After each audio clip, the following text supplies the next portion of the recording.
It's a film called Bait by Hugo Haas, who was a Czech-born director from a Jewish family, trained as an actor, started directing films. He started on stage, started directing films in the 30s, continued acting, went to Hollywood after he had to flee the country.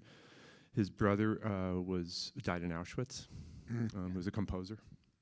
And he, a lot of you probably know his work as an actor, or some of you might know his work as an actor. He was in Jacques Tourneur's first A film, Days of Glory. He was in King Solomon's Mines, right? King Solomon's Mines, yes. Private Affairs of Bel-Ami by Private Affairs Lewin. of Bel-Ami, which is great movie. Yeah, Albert Lewin. Albert Lewin. And then he started directing a series of films that would be, what would you say? They would be kind of like placed in the noir category now. Yes, in noir, and you'd see Columbia. I think he had a deal at Columbia for a little while, and Columbia was apparently a place called Gower Gulch and Gower Street. It was known for its economic filmmaking, which means you had nothing. Yeah. You get $2 instead of $1. So, right. but the thing about Haas is always interesting to me because as this is 50, what is Bait is about? Let me just give me a second here. Is Bait 56? Bait is 54. 54. So I was 12 when I saw this. Yeah. And these films, were the second bottom half of a double bill, etc. And invariably, they were his pictures. Yeah. And so He made a lot of them. Yeah, he made a lot. The thing about it is that he did have a chance at a couple of bigger budget films, particularly Lizzie with Eleanor Parker. Mm-hmm. That was the Three Faces of Eve genre. Lizzie, but interestingly enough for me, Haas, the work he did, he was better when he had no money. Yeah. Really. Yeah. It was purer. Pure in a sense that it was more essential. And he's forced into invention. He was forced into invention, yeah. The key about him, and it's an interesting thing, Eastern European, coming out of the Austro-Hungarian empire culture, all of that. Yet, it's a tricky thing to talk about because I don't know if you could say they're really good films. I think they're good art. Yeah. In that, I always felt that these films over the years stayed with me. And then when I saw them again, I found aspects of them be very, very interesting, particularly the obsession. Yeah, which is something that's should we mention deep into Cleo? The next film. Yeah. Well, Cleo Moore. Cleo Moore, yeah. The thing about it is that you have to understand the early 50s, it isn't like now, it isn't like our, basically pornographic society. Everything's out, so you see everything. These were implications thereof that got into the local theater.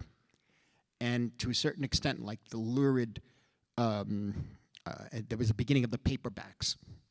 There were some in color, some weren't, but they were lurid. And they had its own aesthetic and had its own truth, which was just part of human nature, really. Yeah. And so these films fit into that category. They weren't elaborate at all. Yeah. They were always the same story. Yeah.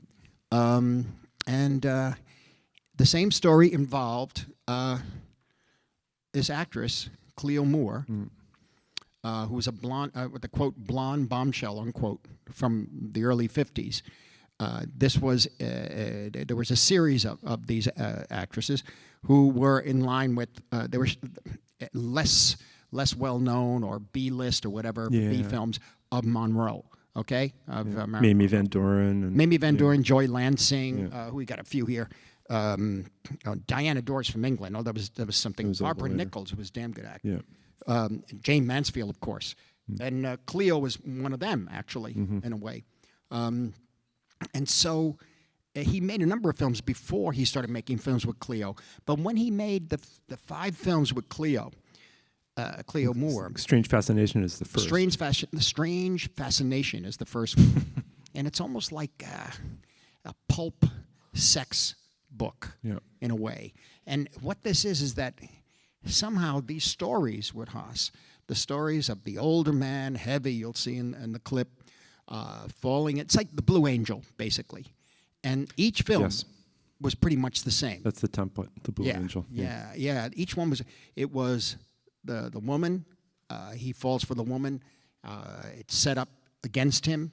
Ultimately, it's his downfall to a certain extent, most of the pictures. There's always another younger man, and it's a strange, almost, it's a palpative sense of sexuality. It's real, and you could feel it between the two of them. Yes. And you could also feel whatever that sexuality, however it expressed itself, whether it was S&M, humiliation, anything that was on the wonderfully kind of crazy side, seamy side. And there was being played out on the screen in the act of making a film. Yeah. It's genuine, it's real. It's almost like a kind of ritual that they were involved in. And it kind of dovetails with Jim Thompson's novels. It kind of dovetails with some of Jim Thompson's novels yeah. of the period. Yeah. And yeah. maybe we should look at that clip. Let's look at that clip. Strange Fascination. Well, Strange Fascination. By this point, you've got to just give a little quick rundown of why. Yeah, that he's a this pianist. is towards the end. He's a concert pianist who's highly regarded, and he's sponsored by a woman of about his age, right? Who brings him over to the United States, and while he's here, she sponsors him for a while, but then he takes up with Cleo Moore, who's a dancer. He's a classical. He's a classical pianist, and she's a dancer who works nightclub act with a guy that they split up, and then she marries him, and then they kind of participate in each other's mutual downfall in a way. Yeah. And this scene is where she's trying to, I think, a couple scenes together. The couple of scenes together, you'll get a sense of it, I think, and through the energy of the need, the obsession to work this out in public, on screen. You'll see how it expresses itself in terms of performance and camera and cinema. Really. Okay, let's run this clip. Yeah, that's the essence of it. Yeah, and there are a few threads that we want to pick up here. And, yes. And you just mentioned Dostoevsky. And in a way, Life Lessons. Is very close to the film. Life Lessons, a film, the short film I made for the omnibus picture, New York Stories, and it's based on Anna Polina, her diary. She was about 22 or 23 years old, a student of Dostoevsky's. He was about 53. And basically, we took everything from that diary, and updated it. Richard Price rewrote it, and his fascination, his need for this relationship, which was doomed from the start. It's a very the fetishism of it too. Even the framing here with her shoe and her hair and his face here. I mean, part of this thing is it's much more than what we could talk about now, but. It's interesting to see how the art is genuine and seeps through some of the most tawdry material, lack of funds, things that younger filmmakers say, "Oh, I can't do this. I need this." Well, these people did it one way or the other, and I think that had a lot to do with pure obsession, sexual obsession. I don't see how many more of these. They made 5 films together. In 52, this was Strange Fascination. This is the first one. Then One Girl's Confession, 53. Thy Neighbor's Wife in 1953 too. Oh boy, yeah. Oh, yeah. That was a big budget one. That was at Fox. Terrific lighting and stuff like that. And for the opening sequence has basically a woman being flogged for extramarital affair in a village square in Eastern Europe, somewhere in the 19th century, and the judge, he plays the judge, and his wife, played by Cleo Moore, says, "Well, why don't we put the man there?" Yeah, and that was 1953. I forget how it all turns out, but The Other Woman, 1954, Bait, 1954, where you saw this extraordinarily crazy opening. Through Cedric Hardwicke as the devil. Yeah. As the devil, and we're watching this thing, and then Bait comes up and has nothing to do with what you saw, the movie. Nothing. Nothing. And that backdrop, that set that he's using, that's, don't forget, as I said, Columbia had cheaper sound stages. That is the dirtiest, backstage soundstage at Columbia. It's a plain wooden staircase. They bring the lights in. But he made it work with one spotlight. Yeah. Yeah, I know. Following him. Following Sidra Carver coming on. And then they go into this dirty screening room. You know, that's basically Hollywood right there in that term, really. I mean, because that's hard work like a factory. You understand? Yeah. But the film itself has nothing to do with that opening, but he was trying everything to use, I think, inventive ways of expressing himself with language and of course, images. And sometimes the plots become impossible. Yeah. They're all pretty much the same. And very often the solutions dramatically are executed in an inept way because they didn't have time for that. Yeah. It wasn't interested. Yeah. It's about her, about him, and about the younger man. Yeah. You know. And the last one they did was Hold Back Tomorrow, 1955. Yeah. He also, he did a number of films before, Girl on the Bridge, Hit and Run, Born to Be Loved. He even did, Born to Be Loved, I think, is a musical, a like Z-grade music. It's very strange. Yeah. Paradise Alley is an interesting film. An interesting film where he plays a filmmaker. Yes. Who's trying to help a neighborhood gain its sense of... so he pretends that he's making a movie. He pretends he's an out-of-work filmmaker. By this point, he pretty much was. Yeah. And there was it's like a backyard of a tenement area in Los Angeles, and it's a musical sequence or whatever. But in any event, since all the people living there had acted in silent films, like Snub Pollard, all the real people, all the real actors, from Max Sennett films, Roland, they're all these character actors. And I could see him that day. So why don't we all get together and make a film? Yeah, but there's no film in the camera. Right, right. He puts them, he says, let's make a film to make them feel better and what they used to do and make the neighborhood feel better. And it goes on like this. In actuality, there is no film in the camera. Yeah. And it's old silent cameras, right? Yeah, it's silent camera, yeah. But in any event, I think a lot of them were at that point in time, a lot of the people in the film. I don't say it's a great film, but it's a unique attempt. Yeah. Well, that's the thing that, you know, when we first started talking about Hugo Haas, one of the, you said the interesting thing is the very, very fine line between good and bad. Between a film that works and a film that doesn't work, between, and that you can see it's really Yeah, but I don't know what that is. Yeah, I know. I don't know what it is. And also, a film that works, film doesn't work. For who? We don't know, this seems to be honest and genuine. Yeah. I know Ed Wood Jr. is much loved because of his being genuine, but I think in terms of aesthetics, Hugo Haas is more accomplished. There's no doubt. Yeah. It's just wonderful what Ed Wood did. Yeah. He just needed one take. It was great. Yeah, that's right. It was perfect. Yeah. Yeah, but Hugo Haas would go through this psychological turmoil, I think, in these films. I don't know how many days he shot these things in. And it's wonderful to see, like, Los Angeles in 1949 and 50, B-film style. But these were the kind of pictures that were being shown, and I just thought, at one point, I always say we should, we want to do it at film form, right? A Hugo Haas retro. A Hugo Haas retrospective. That's after Bruce Goldstein said, he wants to do Mark Sandridge first. Mark Sandridge? Which you told me, I heard. No. You didn't tell me? No, it wasn't me. Mark McElhatton told me. Yeah. Is he here? I said, Mark Sandridge, all right. But Hugo Haas is really on the edge. Mark Sandridge. Anyway. Yeah. So...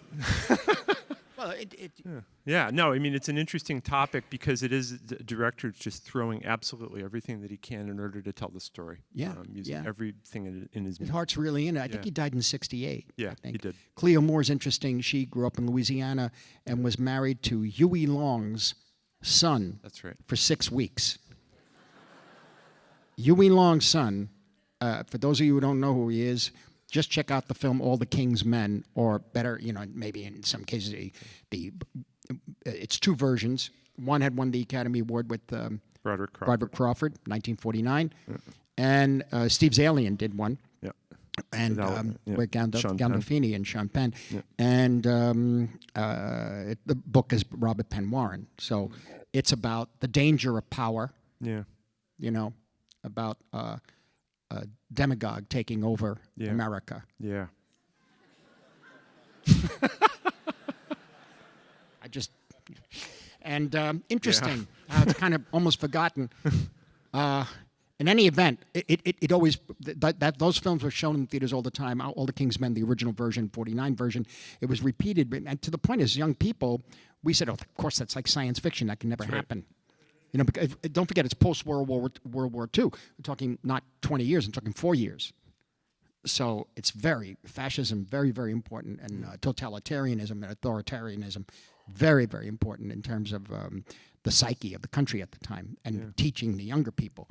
But she was married 6 weeks, which then led her to 6 great weeks. Yeah, which then led her in 1960 to run for governor of Louisiana. Actually, it was kind of a PR thing, but people took it seriously, and it's a long story. But she died young too. Yep. She died young.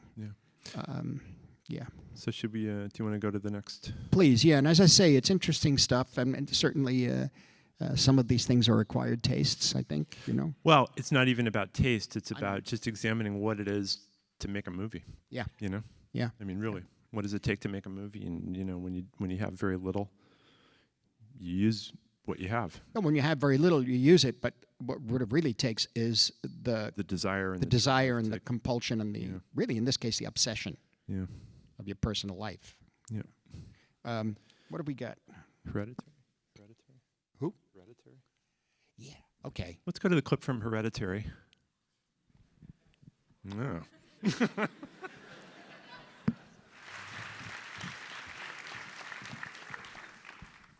No, it's a remarkable film. Yeah. Hereditary. And a remarkable scene. Yeah. I mean, again, it was one cut and camera move, right? That she stands up. Yep. Yeah. It's quite something, and the restraint in the frame is extraordinary. About the whole movie, these are things that, you know, I try to watch films. It's very hard sometimes to be able to find the time, and when you do something that stands out is amazing, you know, and this did, and I was really electrified by the dynamic of what you see that's expressed in this scene. Now. There's the story is, I believe, I've forgotten some of it, I'm sorry, but what I didn't forget was the family, the three of them. Yeah. And that's what's important in terms of this filmmaker. Yeah. And these actors, they're astounding. Yeah. Tony Collette, I mean, she's like... It actually has a kind of an interesting relationship with the dinner table scene in East of Eden where they're reading the Bible. You know? And it's lit kind of the same way, lit in the same way. Right? But the thing is that somehow there's she gets involved with a medium who's going to bring her daughter back at least, and they think she's losing her mind. I don't know why. Yeah, I know. But she the actual supernatural plot to it. I remember, of course, and I remember the ending very well. But what I really think is powerful in the film is really the family dynamic, and what this kind of a metaphor is. This dinner sequence is remarkable. It's interesting what you're saying about the restraint in the frame. It's also in the acting, taking the time to hold on those silences, and that's something that I must say. And you know, your new movie's pretty good, by the way. Yeah, but he just started. But there's, you know, he just started this kid. It took me 40 years to get there. But that's something that, you know, is it's about the silences, but you just know it's gonna, and Patrick Byrne, is it? Yeah, he's trying Gabriel Byrne, he's trying to hold it together. Yeah. The boy is excellent. She's remarkable. By the way, if you haven't seen this thing, it is a horror picture, and there are sequences later. No, the death of the sister also. Death of the sister. Truly horrifying. Truly horrifying, really, in the beginning. But the real thing is the sequences where she goes into his room and it intercuts with him in flames. Somehow she's creating that situation where he burns up, in a sense. Yes. And the intercutting and how it's done. It's just wonderful filmmaking, really. And disturbing. There's no doubt. I mean, it's a horror film that way, but it's more than that. It reminds me of the best of the horror of the Val Lewton films and that sort of thing. Yeah. I don't say it's made the same way, but it's elevated up to the Changeling. Yeah. With the George C. Scott. The Haunting, Robert Wise film, and The Innocents. You know. But the family intensity. The family is really what it's the about. Three of them is astonishing. Yeah. I mean, that scene is an indication of who they are, what that relationship is, and you could take the plot point out about the dead sister. It could be about him not finishing school. Yeah. And that does dovetail with Val Lewton when he was making his movies. He said it has to work in two ways. It has to be the horror plot, and then if you took the horror out, it would still work. You know, that's the idea, taking the horror. For me, this film, when you take the horror out, it still works. Yeah, right. You know, the horror the horror aspects of it. How should I say? They shock you in a good way. I think they shock you into a kind of awakening. In a way, of the real pain of these people. Yeah, it really does. It's almost like dream nightmares in the middle of the day that you're having, and so it's a very interesting thing. It is a new film, Midsummer's. Yeah, Midsummer. Yeah, yeah. Ari Aster. Ari Aster. We haven't even. Oh well. Yeah. So the next clip, I think we should just set up a little bit. Archipelago by Joanna Hogg, who made The Souvenir, which came out this year. An amazing movie that you were producer. Yeah, this was the first of Joanna's films that you saw, Archipelago, her second film. Yeah. What had happened with Archipelago was that I was shooting Hugo in England, and it was a weekend, whatever, and I go back the next day to the studio. We're shooting in 3D, way behind schedule, over budget, and a lot of pressure, a lot of stress. Anyway, it takes me back there, and okay, now I'm here. It's over. Okay. And yet, it seems like, just seems like a minute ago. And so, it was still a good experience, but nightmarish. Anyway. A good kind of nightmare. A good kind of nightmare. And I wound up, somebody had sent me a DVD of a film, and saying you should look at this filmmaker, etc. And I didn't know the person. I knew that it was something came through the National Film Theater, I think, or the BFI. I'm not quite sure, but we do have a kind of a communication that goes back and forth over stuff. So in any event, I put it in the machine, a big screen I had there, and I was watching the film for the first 15 minutes, 20 minutes or so. The Isle of Scilly. Yep. This young man arrives visiting his family. They're on a family summer holiday, vacation. Yeah. On a vacation. Yeah. Tom Hiddleston. Yeah. And then I how should I put it? All done in wide shots. All extreme wide shots. Yep. Landscape interesting, but I'm trying to figure out. Am I interested in these people? And part of the issue, I think, was the class. Mm-hmm. Their class, which is what. They're certainly upper middle class. Upper middle class. British upper middle class, yeah. And they're expressing themselves certain ways. And things. I really care what they're doing. Who are they? So I turned it off. So we're not going to show the clip. No, we're not showing it. Forget it. But the thing about it was that the next day I kept thinking about what I had seen. And what the hell was it? I mean, basically were wide shots of this brother played by Tom Hiddleston. Tom Hiddleston. Sorry, but it was his first major film. Yeah. And so I don't tend to keep up with the newer actors. Sorry. I don't know that it's your experience. I mean, they'll show me something. Oh, that guy is great. She's wonderful. He's, that's different. But anyway, I'm thinking about him in the film and his sister and the mother. And he goes to the house, and it's wonderful to see you, dear. And Dad will be coming soon. He's going to be calling, but Dad never comes. And the sister takes him up to the room that he's going to be staying in, and she says, I hope you don't mind. This is so-and-so's room. I forget the actual dialogue. And he goes, no, it's fine. This is great. And she goes, oh, you're being so cooperative. And I thought about that line, you're being so cooperative. Yeah. And it was done in a very nondescript way. It wasn't an insinuation of any kind. But if that's cooperative, what was uncooperative with these people? And I said, well, let me see this again. And then I just couldn't stop watching it. Yeah. No, I remember you called me and you said, there's this movie Archipelago, you really have to see it, but just beware. The first time you're not going to know what you're watching. Yeah. And I fell in love with it, and I think, should we set up the scene in the... Well, we kind of have. Okay. All right, we set it up. Anyway, this is another wonderful dinner scene. Yeah, it's another family dinner. Great.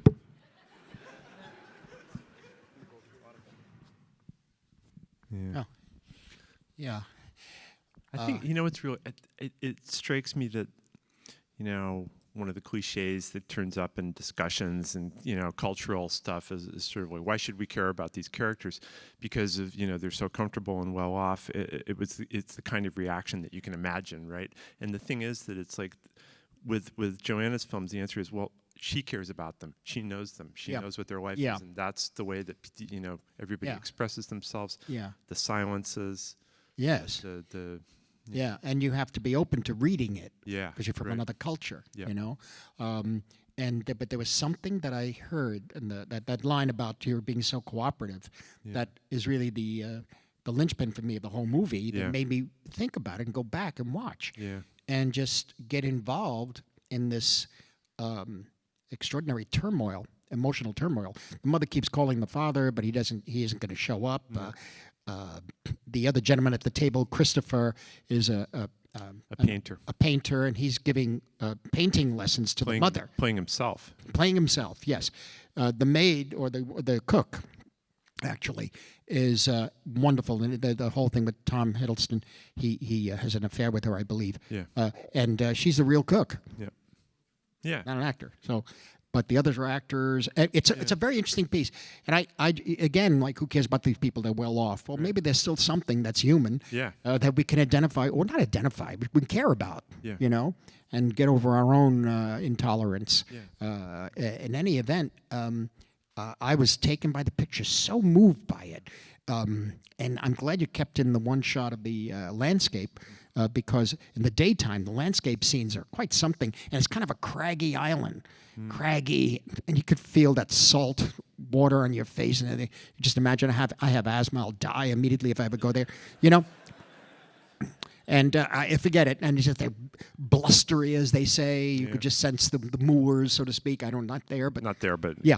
In any event, what fascinated me about this was that somehow the landscape itself reflects the people, and the people reflect the landscape. Yeah. And I guess that may be true of all cultures in a way, and how environment and the environment, not just but the actual structure of the land, the way whether it's desert, whether it's forest, whether it's tundra or something, actually affects thinking and affects your emotional and psychological expressions. Yeah. And so you get into a situation where there's where in Scandinavia doesn't it get only one day a year it gets the sun? Oh, Jesus. That's one really day? Far. That's really far, yeah. So you can imagine people might get depressed. Yeah, a little bit. But I found that over the years too. For me, I grew up in the nighttime, basically, and for many different reasons. And, well, yeah, it was quieter, and I got all the work done and stuff, whatever. In any event, I think only in the past 20 years or so, 15 years, I started to look at the daylight. Yeah. And since I had that eye operation. It's pretty good. No, I know. Since I had the eye operation, I said, the sun in the morning makes me feel better. Yeah. What's happened? Yeah. But it still means it doesn't mean I don't work at night. I do. But the morning, that feeling, when it comes up, sometimes it's dark and it's dingy, and it does a terrible depression. Yeah. And this landscape is like that. These people come out of that. Yeah. And it has to be controlled. It's wild. It still goes back to animism in a way. It really does. Fascinated by that. It's interesting because it also you can see a real parallel there's a real tradition in movie making that really begins with Voyage to Italy by Rossellini. Oh yes, Voyage to Italy. And where that's the movie that really sets the tone for people being affected by the landscape. By the landscape, you're right. Yeah. Yes, by Naples and by Puteoli and all of that, and that extraordinary film, that beautiful, beautiful film. Yeah. She's amazing, John. I didn't know her, and then I didn't realize who made the picture. Yeah. And the name came up, Joanna Hogg. I had no idea. It was man, woman, what, I didn't, nothing. And so, and it's so great if you could see films that way and not know who did it. Yeah. And then find out. Yeah. So you could look at it as art in and of itself, for itself, Yeah. if it affects you. If it doesn't, okay, you know. Yeah. But in any event, I got to meet her a little bit, and I think I saw a rough cut of Exhibition, Yeah. and she did that. Yeah. Which is something. Quite unique film. It turns out that she was a still photographer Yeah. for a while. And I love her framing. This picture has, it's an incredible moment where everything is very languid, very quiet. He's talking to the chef, and they're putting lobsters in the pot, and he doesn't want to hear the lobster scream. And it's a wonderful one-angle conversation they have. Later in the picture, it's the exterior of the cottage that they're in, and I think he rides up on a bicycle. And he puts the bicycle against the railing, and he goes in the house. And his relationship with the chef or the cook is getting more intense. And when I mentioned that moment to Joanna Hogg, she goes, "Oh, that's the sexual move." She didn't maybe use that word. I'm sorry, but that's what it meant. Yeah. That there was a kind of a move he was going to make ahead Yeah. with this woman, you know. But the bicycle, it isn't a big deal. It's a beautiful wide shot. And what I mean by beautiful wide shot, you're thinking of 18th century English painting, Yeah. landscape painting, maybe even genre painting. I don't know. But in any event, another scene. There's dialogue. Scenes happen with more trouble with the mother and that sort of thing. Beautiful sequences with about 2 sequences with the artist Christopher, talking about art as he's painting, talking about the color blue and the sky, and talking about whether Tom should go to a kind of a art school. Yeah, and he's just endlessly fretting. I just don't know what to do. Should I go to Africa? And the painter says, I think he should really toughen up a little. Toughen up a bit, yeah. And you got to be able to take the criticism and that sort of thing. It's very beautifully done, and you don't realize it at first. You say, "Well, this son of a bitch is good," you know.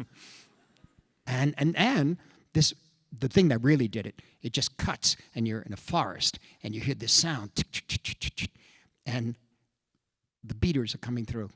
Yeah. The beaters are coming through, and they're on a hunt. And it was something out of the ancient world. Yep. And shot like great painting, you know. Yep. And I think of the beaters in Rules of the Game. Yeah, right. Beating the rabbits out. Beating the rabbits. Hunt. And by the way, it takes its time, too. You say, what does that sound? Who are those people?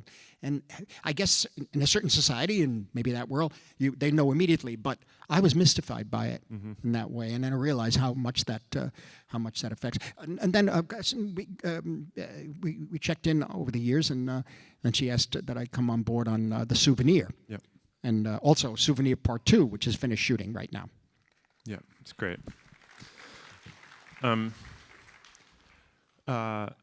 got, the thing is, we're almost running out of time because there's a 6 o'clock show. We got 5 minutes. 6 o'clock show, what? We're here. Pedro Almodovar, he designed our poster. Pedro. We got to, Of course. We were going to do a clip from Sierra Nevada by Christy Puyu. Oh, that guy. Yeah, God. which we showed in the film festival a few, Whoa, years I mean, ago. he did Death of Mr. Leverescu, right? Death of Mr. Lazarescu and Aurora. And Aurora I haven't seen yet, but I'm waiting. But this Sierra Nevada thing is over 3 hours. Camera's in the hallway of an apartment, and this thing goes on with the family. Camera just pans back and forth. Yeah. And at first you're saying, but knowing that it's a ride through culture and through family relations again, on so many different levels, so many generations, and it's done so beautifully. Yeah. It's done so. It's like a ballet of doors Yes. opening and closing. Doors and opening, moving closing. in and People out come. of Somebody this having a nervous tiny breakdown space. here. People coming in. Priests coming in and blessing the table. It's a Yeah. remarkable And then thing. the priest is done. He's like, "Can I use the bathroom?" Yeah, the priest. Yeah. And then so the clip that we, the thing is, it's like you show a clip from it, and it would have gone on for like. No, the clips go on for. It's like, where do you over start and 3 where do you hours. stop? Because it's all very continuous. Because it all is continuous. Yeah. And kind of shocking at times Yeah. in terms of the relationships Yeah. and what's being said and how they're all trying to make sense of anything Yeah. in life. It's almost like a microcosm. A microcosm, yeah. And then Yes. we were also going to, I think we're just, Yeah. we can't. Yeah. We were going to do a clip from The Fifth Horseman. The It's Fifth Fear. Horseman is Fear. That The thing. Czech movie from Yeah. 1968, and pitifully, Yeah. we have to resort to, looking at... Who are you calling? No, I'm not calling anybody. What? Nobody's making a phone call? We're up here. It's 6 o'clock. People are coming in. Come on. These kids. Yeah, I know. With their phones. We got to get going. I know. But look, this guy, Brinic. Brinic. I'm sorry, I have very difficult with the Slavic. These kids. I put my glasses on. Yeah. Yeah. What do you got? Zbigniew Brinic. Yes. Yes. This film I saw a couple of years ago, and I was that along with Vlasil, is that his name? Yeah. The Marketa Lazarova and Valley of the Bees, and suddenly it opened up in this hall here years ago, watching the Czech New Wave films, and in a way I sort of missed it at the time. Yeah. And right. the past 10 years or so, it's changing and something else is happening. So I was talking about more to discover in cinema. Maybe it's more discovering about yourself, but one way or the other, it's a discovery and it's quite enriches your life. But this film, and who is the production designer? So the production designer is someone who we actually did, and the screenwriter, co-screenwriter, is Esther Krumbatova. And there was a retrospective of her work that Dennis Lim programmed earlier in the year at the Film Society. Film at Lincoln Center. She was a real linchpin of the Czech New Wave. I mean, she was involved in so many movies, and then made Vera. Yeah, including Daisies by Vera Chikova. Daisies, yeah. And then she was cut off from making movies. Oh, was she married to Jerry Menzel too? Yes. No. Jan Nemec. Jan Nemec and Diamonds of the Night. Yeah. The Diamonds of the Night. Yeah. But she was apparently taken out because of a communist offending the blacklist. party. Offending the party. But Yeah. her production design, this guy, Yeah. and this Fifth Horseman is Fear, this whole thing of the confiscation of all the possessions of the Jewish community in whatever city they're in Czechoslovakia, and him being part of the warehouse and then trying to get morphine to help somebody because he's really a doctor. This thing, talk about a sense of fear, is remarkable. And it's due for restoration, this picture and their work. So strange fascination, because you could see the channel number on the...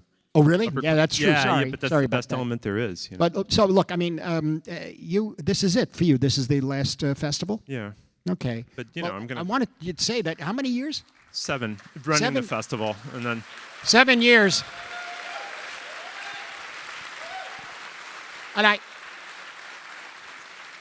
want to make it clear that in 1963, when this festival started, I couldn't afford the tickets, but it was the most remarkable thing to happen in New York. Even though we had the repertory theaters and art theaters and that sort of thing, it didn't matter. This was an extraordinary thing. Richard Browd, Amos Vogel, all of them. Then through Richard Pena. But there was something about the excitement of those first years that I only felt again when you took the reins here, and it's something that is cinema as cinema. Over, as I say, as something genuinely, not genuine is the wrong word, but the idea of, does the picture work for you? Does the visual medium work for you as a work of art? Does it move you, aside from social issues or political issues? And even those to be considered too, in different levels. But it's a real love of cinema, and that was expressed here with you and your guidance during this time. So go make some movies. Well,